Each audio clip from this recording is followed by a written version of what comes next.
So, uh, as I had already mentioned that today I will go to discuss in detail about Gram-Smith process. So we had already seen that how to find a or how to construct orthonormal basis in lower dimensional subspace of a given Euclidean space. So those things we had already seen that. I will give a recap of those things and directly here what is happening. You will see that before Gram-Smith process you used to have two bases, one basis a, another basis b. So we used to say that b is a non-standard basis having basis element b1 b2 up to bn. This was the concept of taking two different bases.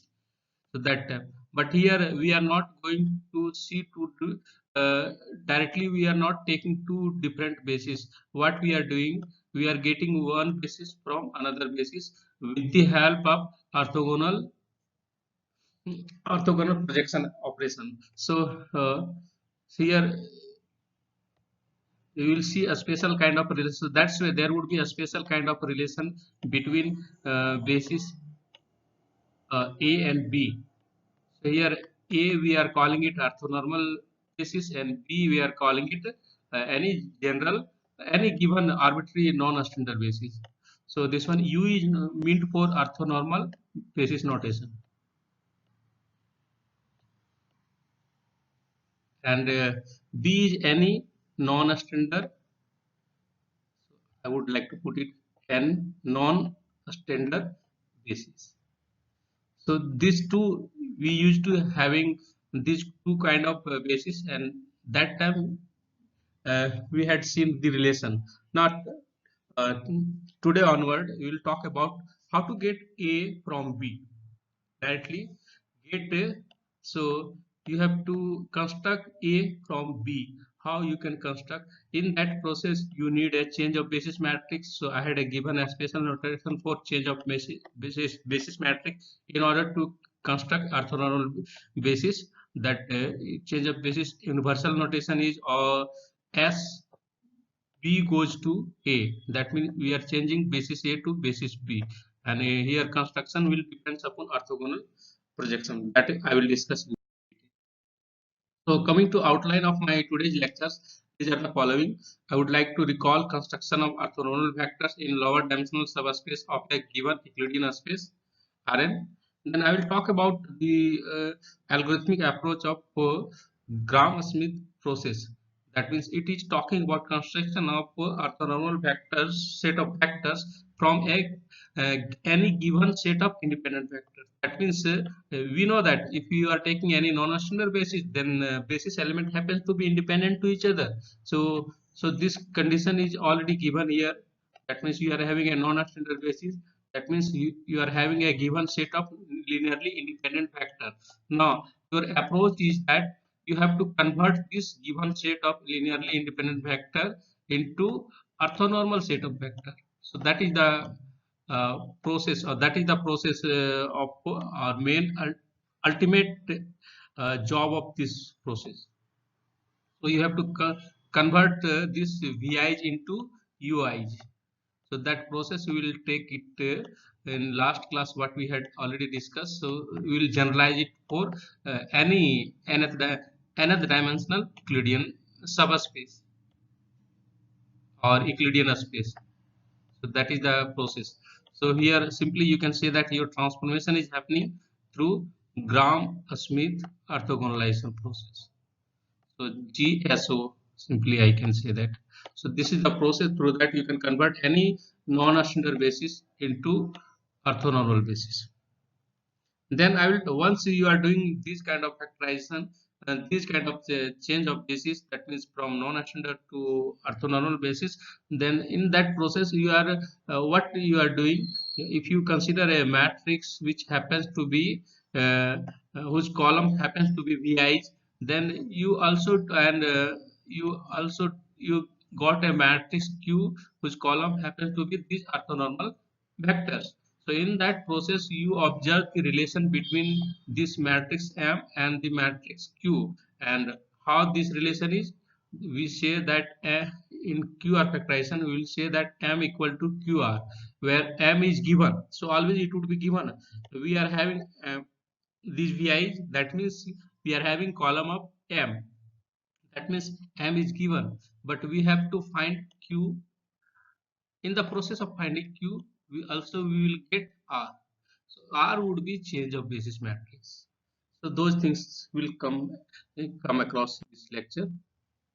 So coming to recap, so I had already discussed that formulation of orthonormal vector based on orthogonal projection in Rn. So we consider we are having a three-dimensional subspace in Rn.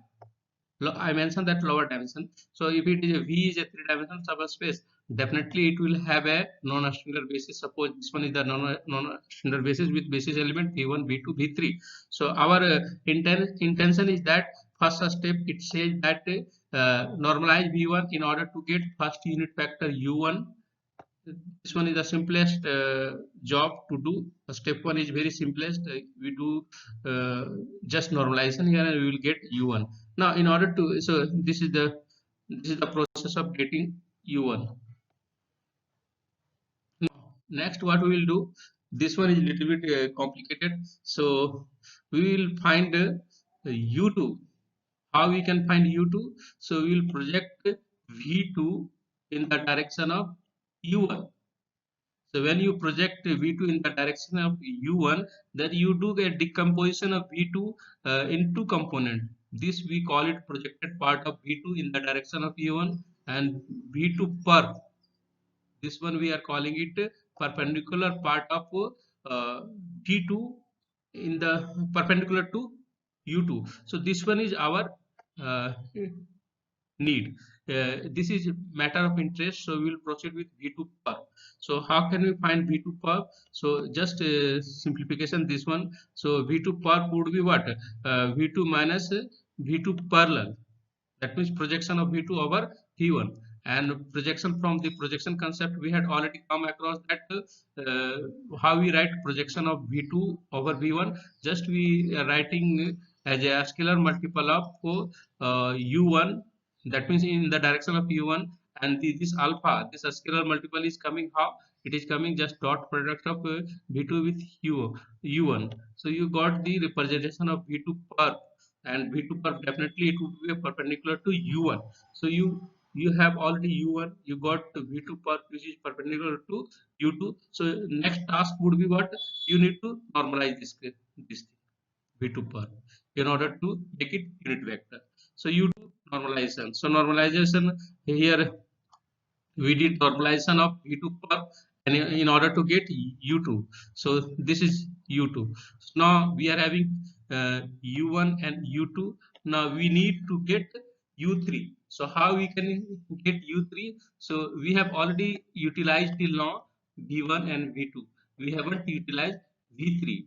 So in order to utilize V3 to get U3, what we will do? So till now we have already seen that two unit vector which are orthogonal as well. So with respect to these two unit vector, what we will do, we will uh, consider these as a basis element. We will construct a plane E. That means it is a linear, all possible linear, or simply you can say that E is a plane which is a linear combination of U1 and U2. So we are having a plane with two unit direction U1 and U2, two perpendicular unit direction U1 and U2. Remember that U1 U2 are not a standard direction, that E1 and E2. These are U1 U2 are having same feature what E1 and U2 used to have. So that's why it looks very nice to draw the plane with the two direction U1 and U2. And so that's we are calling it plane E is nothing. It is just a linear span of U1 and U2. Next, what we will do, we will resolve V3, the remaining last vector, basis vector of standard basis V3 into two component. One would be this projection of V3 in the plane E, another would be uh, component of V3 which is perpendicular to the plane. So that we are calling it V3 perp. So in that process V3 perp we can write as V3 minus projection of V3 on the plane. Plane E. Remember that plane E. So when you are saying that V3, this will denote projection of V3 in the plane E, simply it says that what is the basis of E? Basis element of E containing U1 and U2. That's why this and this one is already in the plane E. So we can say that it is a linear combination of U1 and U2. And also we know that U1 and U2 happens to be orthonormal to each other or orthogonal to each other. That's why it is very easy to find the coefficient of uh, projection of V3 over plane E. So these are the coefficients. This you can say that alpha 1 and this one is alpha 2. So you got a representation of projection of V3 over the plane E in term of U1 and U2, and also the coefficient directly you are getting coefficient also. So it is a very nice representation. That means step 4 says that you have already got V3 perp. So now V3 perp would be what? It would be perpendicular to the plane containing having direction U1, U2. So in that process you can say that V3 perp is also perpendicular to U1 and similarly perpendicular to U2 as well. So we have already got third vector which is perpendicular to U1 also perpendicular to U2, and now we what we do just last step, that's why I haven't given a step for this one. What we do here, just we do normalization. So normalize V2 per in order to get U3. So U3 is what? V3 divided by no, V3 per divided by V3. So the geometry is like this way. So you have already got U1 and U2 from the previous thing. Now you are having V3. So we will project V3 in the plane, in this plane, and we will take so here this one will come as V3 parallel projection part. So we are not interested to see much in this one. What we have to interested to see, this one we have to interested in.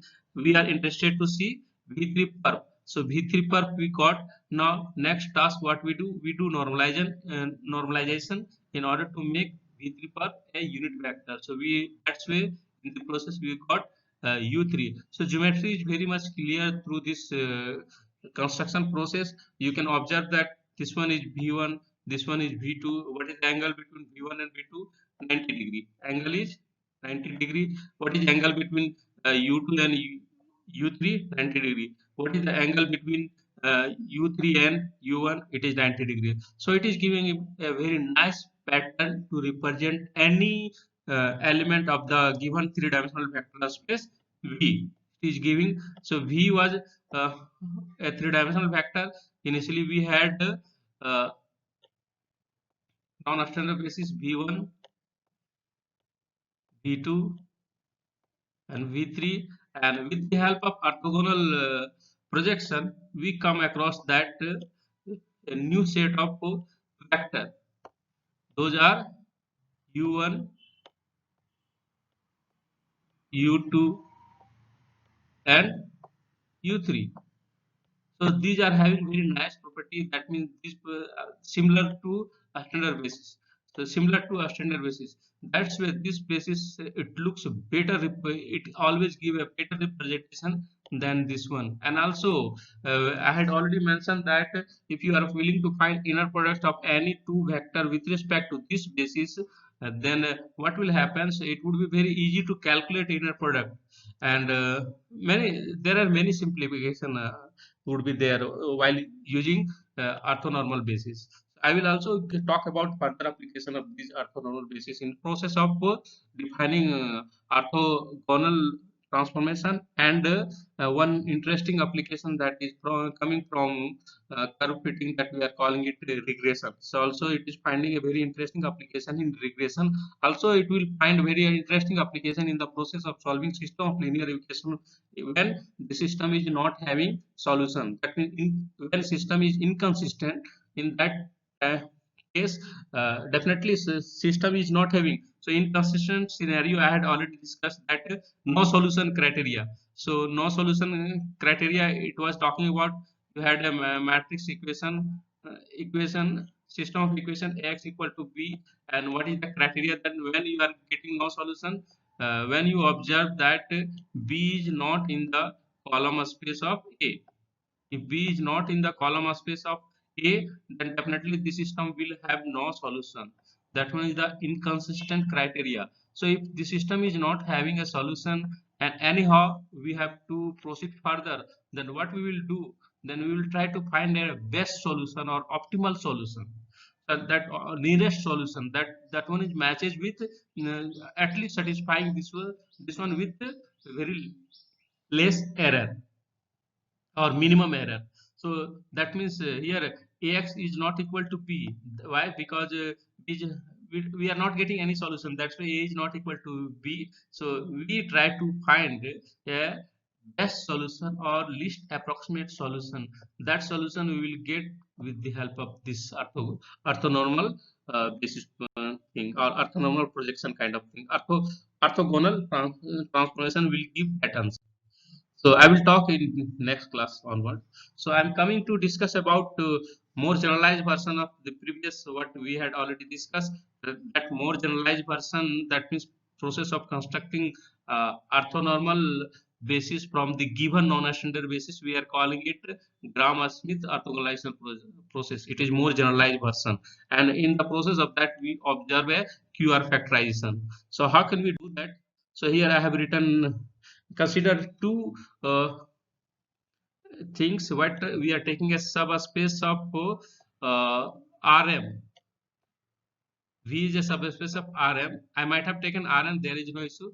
Just to make things consistent, you know that these are just dummy variable. So we are taking a subspace V of m dimensional Euclidean space Rm having this subspace is having basis 1 2 up to Vn, V1 to Vn. So just we are saying that V is a subspace of Rm and V is having V is n-dimensional subspace. So definitely what would be criteria, because V is already inside Rm. So what is the relation between n and m? So n would be less than equal to m. So this is the relation. It is just an observation. You need to observe things here. Now, what we do for j equal to 2 onward up to n, we will resolve the vector vj into its component, two component. That one component that would be parallel component, another one that would be perpendicular, and to the span of preceding vector. Why we are talking about preceding vector? During the independent vector, I had already mentioned that what is happening when you are defining a basis. Then what is happening whenever you are taking, if there is a proper ordering of basis element, then if you take, suppose you take v2, then how you are defining linearly independent? We used to say that v2 is linearly independent of u2. So it is just what we call it one partial sequencing pattern.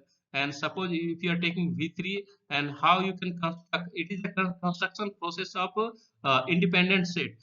How can you say that V3 would be linearly independent? That means V1, V2, V3 would be linearly independent. We can say that if V3 is not in the plane span by V1 and V2. Okay, so that means V3 should not be a linear combination of these two. V3 must be independent of V1 and V2. In the similar process, when we are taking fourth basis element V4, then we are just putting one constant, that V4 must be linearly independent of previously uh, listed vector v1 v2 v3. Similarly, likewise, if you are going, so that same process it is talking about. So it is saying that vj we can talk about as a linear span of v1 v2 up to vj minus 1. So vj we are decomposing into two parts. One is this projection part, projection in the span of first j minus one first j minus one basis vector, and this then what would be this one, this perp part vj perp, it would be definitely perpendicular to the span of this first j minus one vector, j minus one vector. Okay, so then what we will observe that, so first uh, orthogonal vector, easily we will get what would be that, that would be just by normalizing v1, that means you are dividing v1 by norm of v1, so you got v2 v1, you got u1, and what how you will get u2, you had already seen the previous case how you can got u2, that means you will so here in order to get u2, what we do, we decompose v2 into two parts. One is V2 parallel, another one is V2 perp. So V2 perp definitely it would be perpendicular to uh, V1, and hence V2 perp would be perpendicular to U1 as well. So this one is the perpendicular part. So we do normalizing in order to get U2. Similarly, we will get U3. How? This will V3 V3 perp. V3 perp would be perpendicular to both U1 and U2, and it would be non-unit vector. So we need to what, we need to normalize this in order to get u3. So in the similar process, if we just keep on proceeding in the similar fashion, what we will get, we will get uj. Uj is what, it is the normalized form of vj per divided by vj per, simply like likewise you will get un. What would be, it would be again normalized form of vn perp. So all these uis, all these are what, all these are due to the construction, the way uis has been constructed happens to be perpendicular to each other. So that's way uis is forming an orthonormal basis of the given n dimensional vector space v, is forming an orthonormal basis. Now, further we can see that if we from this construction, what we observe, Vj perp, Vj perp is nothing, just it is the difference of Vj minus Vj and Vj parallel. And Vj parallel, where is Vj parallel? Vj parallel is, it is in the span of V1 up to j minus 1, and also with respect to those first Vj j minus 1 Vi's, we have already converted into orthonormal set of vector u1 up to uj minus 1. So that's way you can say that this vj parallel, that means projection of vj in, you can write as a linear combination of u1 up to uj minus 1. And because here ui happens to be orthogonal or orthonormal, so easily you can get these coefficient as well. So that's why vj perp is written like this way. So this representation I am taking just for the sake of constructing our change of basis matrix R. So in next slide I will talk about how to get change of basis matrix. So what we do here, I will talk about before I will talk about one QR factorization in the process of Gram-Schmidt orthogonalization. So the Gram-Schmidt orthogonalization process, it represents a change of basis from the old basis, that means this one is the given non-standard basis, to a new basis, that this one is orthonormal new basis, that happens to be orthonormal basis of a n-dimensional subspace of Rn.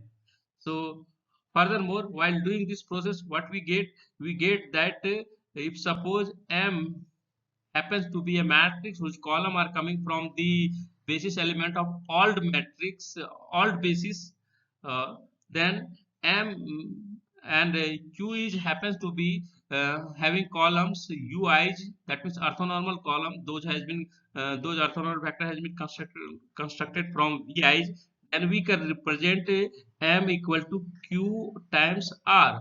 That means we factored the given matrix M into QR. I am saying M is the given matrix. Why? Because we had a given basis. This VIs were given. So that's why VI happens to be columns of M. So in that process, M is given, but we haven't given. We had no idea about Q and R. We just constructed Q and R by using orthogonal projection. So now we can say that we are having idea of Q and R due to the construction process or due to the Krammer-Smith process. So now what is R? R, you are saying that it is a change of basis matrix from B to A. So what we do, what we during the change of basis matrix, we had already seen that how to get change of basis matrix. So we do first find coordinate vector of the old basis element with respect to a new basis, the constructed new basis element. Here new basis is not given. It is, remember that the difference between change of basis process what we had already seen in previous module. So difference is that here this new basis is not given. Actually we need to construct this new basis from the old basis. So it is, so here we do dual construction. One construction is construction of orthonormal basis, another construction is construction of change of basis. So that's way Q and R representation is coming. So Q is representation is coming while construction of orthonormal basis, and R representation is coming while doing change of basis. So that's way we have factored the matrix M into two matrix Q and R. Now, so how can you get R? The column of R would be coordinate of old basis vector with respect to new constructed basis A. So just find these coordinate, you will get your matrix R, and we will see that it is having a very interesting structure. That means R, it would be a upper triangular matrix. How? And this complete scenario I have already discussed it in this picture. You can observe that. So how you can observe that? I may ask one question that so R is what? If you try to see in picture, so what is given thing you are having? So you are having M is given things, VI's are given thing. So you are having M is the given thing, and now from M you try to construct Q. In the process of construction of Q, you are getting R. So this in this picture you can observe that you here X is talking about the given vector. When you are just written X, it is saying that this vector belongs to Rm. And what is the coordinate of this vector? So when what is meaning of X? X, simply if you are writing a vector X, it says that this X is having coordinate with respect to standard basis. So that notation I had already discussed that if you are taking a vector and you are finding coordinate of that vector with respect to a standard basis E, then what is the coordinate vector? It would be the vector itself. This representation you had already seen that. So that's way you either you write this here or this. There is no issue. Both are equal. Now here, if I'm asking what is M, if you forget about this for the just for understanding purpose, so what is M? So just observe the direction. This arrow is going from the basis B to basis here. What is the basis here? Basis is here E. So you can say that X is coordinate of X with respect to basis E. Here basis is A, here basis is B. So that means here what is happening? So M, you can say that it is a change of basis matrix from where to where? Change of basis matrix from B to E. So can we find M? What would be M then? Change of basis matrix from B to E. So what is M?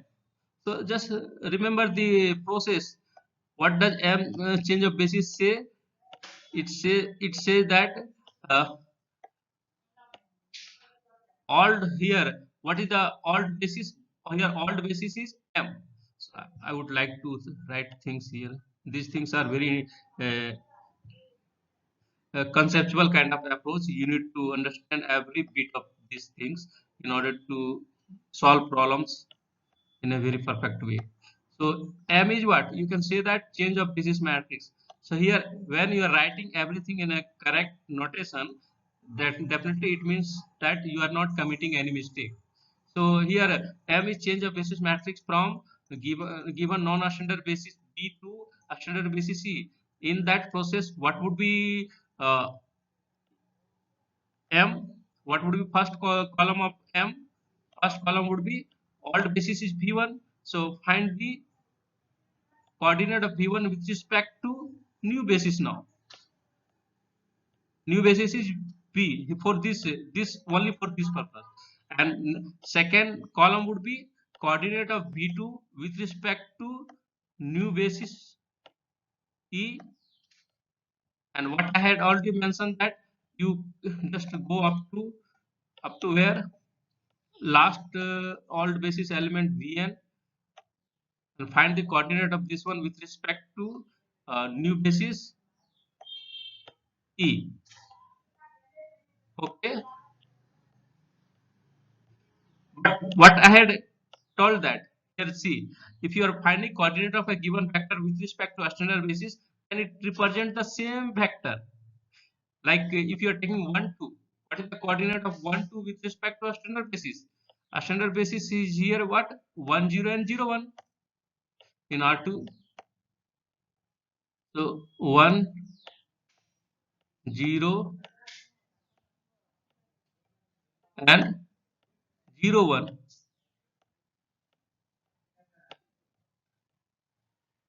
Okay, so you say that uh, what is the standard basis of this one with respect to coordinate of this one with respect to a standard basis? It would be 1 2. That means the vector, if you call it x, then coordinate of this with respect to a standard basis is the vector itself.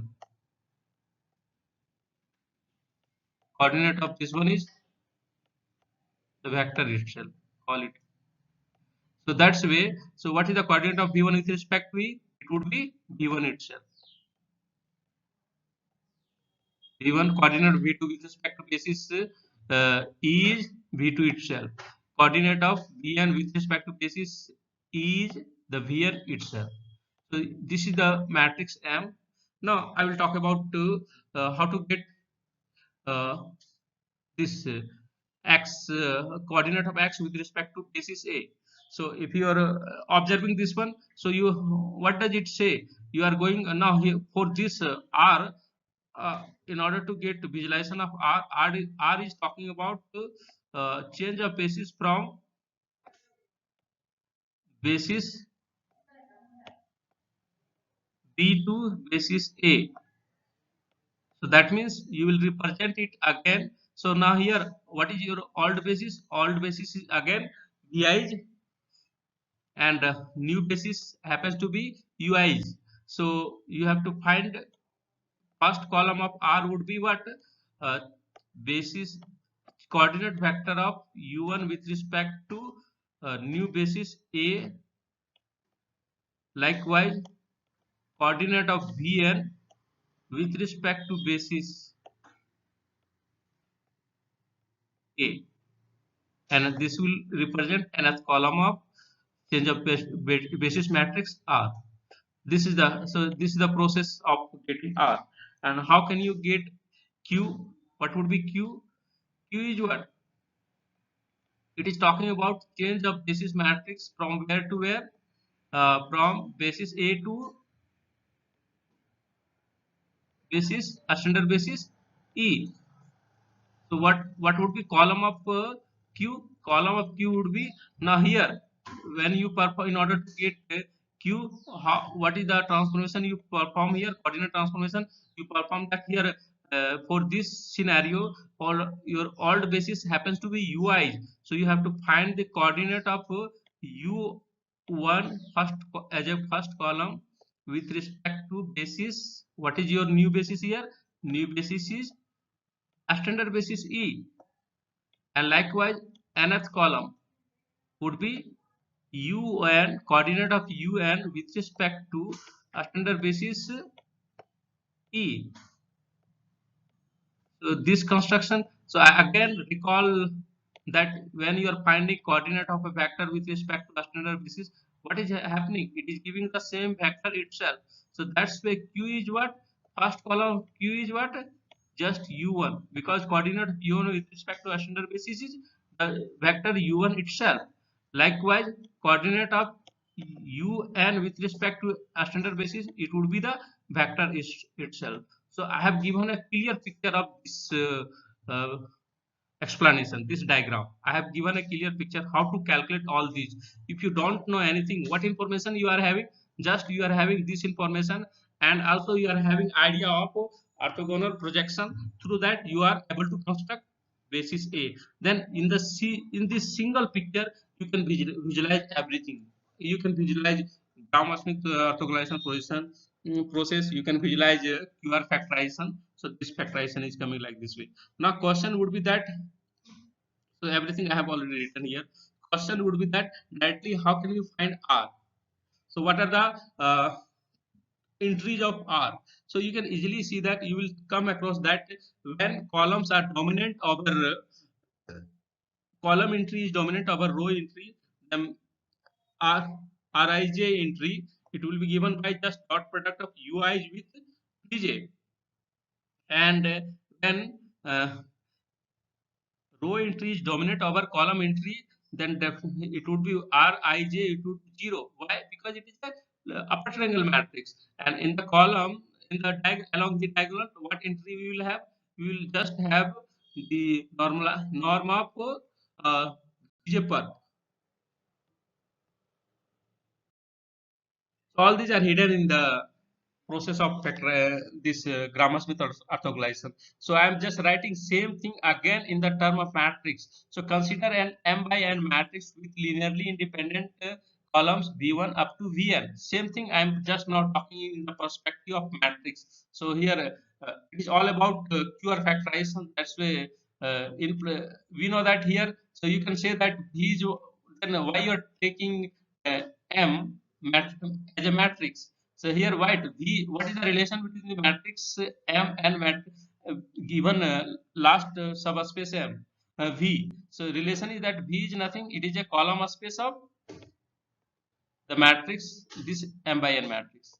So this is the relation. So whether you take directly proceed with a given matrix M, or you can simply say that you are taking a subspace n dimensional subspace with this basis element. Both are equivalent criteria.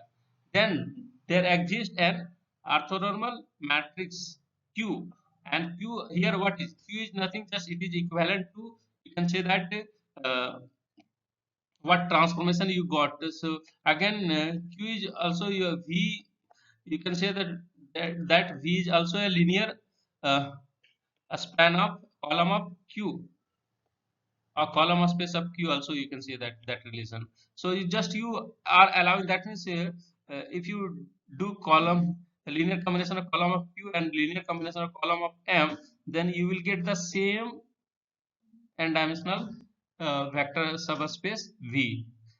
That's why, because uh, you got here UIs, all these UIs from VI through orthogonal projection. So that's why it is happening. So, and what is R then? R is a upper triangle matrix with positive diagonal entry, such that we observe the relation between the matrix that M, the given matrix M has been factored into a matrix Q and R. Now, and R is having entries like this way. When column is dominant, then we observe a positive entries. That means in it is a upper part of matrix, upper triangular part of matrix having positive entries, and in lower triangular it is having zero entries. And along the diagonal also we observe a positive entries.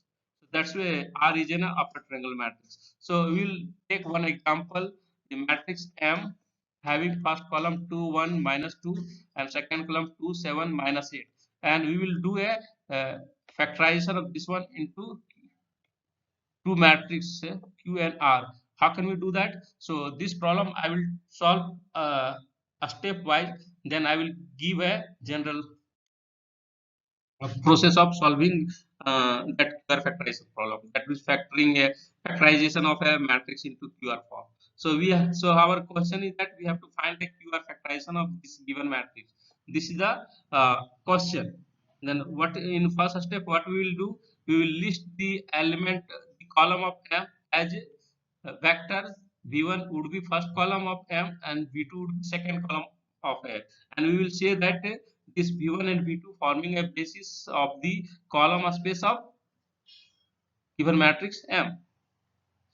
Now next what we will do, we will apply Gram-Schmidt orthogonalization process, Gram-Schmidt orthogonalization process, and we will convert this V1, V2 into U1 and U2. This is U2. So in the process of doing this, what we observe that actually if V2, it is written as a linear combination of U1 and U2, where what is the coefficient of V2 in the direction of U1? It is just what? It is inner product of V2 with U1. And what is the coefficient of V2 in the direction of U2? It is just what? It is norm of V2 per. Through construction it came everything, just U2 simplification. Why? Because V2 perp is what? V2 perp is V2 minus V2 projection of V2 over V1. And so if it is a projection, then you can write it uh, V2 projection of V2 along the direction of U1. So U1 is the direction and this is the magnitude. So directly you are writing V2 per plus V2 minus inner product of V2 with U1 times U1, and it implies that uh, from here directly just normalize V2 per in order to get U2, and U2 is what? Just normalized form of V2 per. And if you simplify it here, then V2 per you can return as what is it? It is a scalar multiple of uh, norm of V2 U2, and this is the a scalar multiple V2 per. Just a simplification of this part, you will get this one, and do a little bit simplification further. You are able to write V2 as a what? You are able to represent as a linear combination of U1 and U2, where U1 and U2 are orthonormal vectors. So you say that here you get another basis of V A, which happens to be orthonormal basis of V. That means column space of M. This one was the step two. It is main step two. You can say that everything lie here. Now in a step three, you will find matrix R. That means you are finding the coordinate of given with respect to new constructed orthonormal basis A, and then you will get R. And if you try to look into here, so what is the if I'm asking what is the coordinate of V1? So coordinate of V1 with respect to new basis. So V1 is here. So V1 you are able to write it. V1 is what?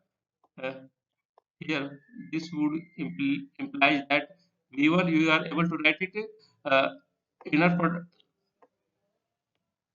what norm of V1 times U1, and here U2 is absent.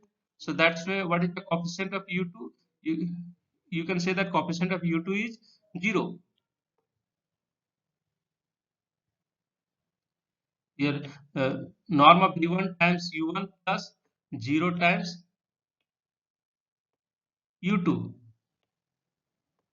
that's why here coordinate of V1 with respect to newly constructed orthonormal basis A is what? It would be